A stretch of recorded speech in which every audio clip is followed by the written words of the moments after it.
Hey everybody, this is Joel with Backroad Builds.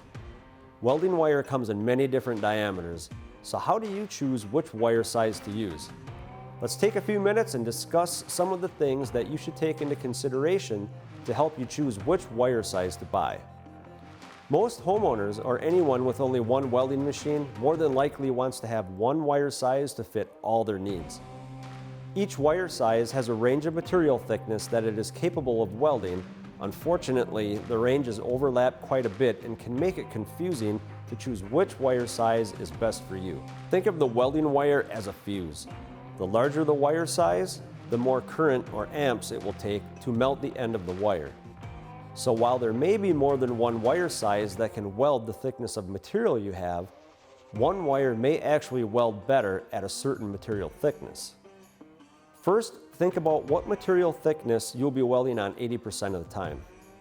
If you are typically welding thin sheet metal such as 24 gauge, but every now and then you might weld up to an 1/8 inch material, you will want to use an 024 wire, which will run well at lower currents, and you won't be putting too much filler metal into the weld.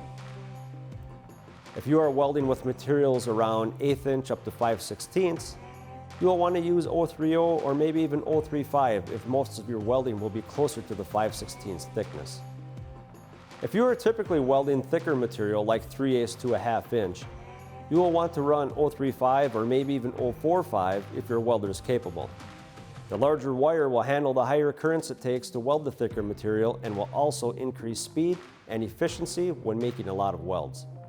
As you can see on this chart, if you're going to be welding mostly 14 gauge material, you will want to choose an 030 wire.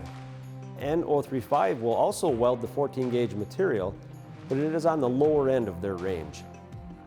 Don't forget, when changing the wire size, also change the drive rolls, tip, and liner if needed to match the size of the wire that you put in the welder. Choosing the right wire can be confusing at first, but you can use this information or find an online chart to help steer you in the right direction.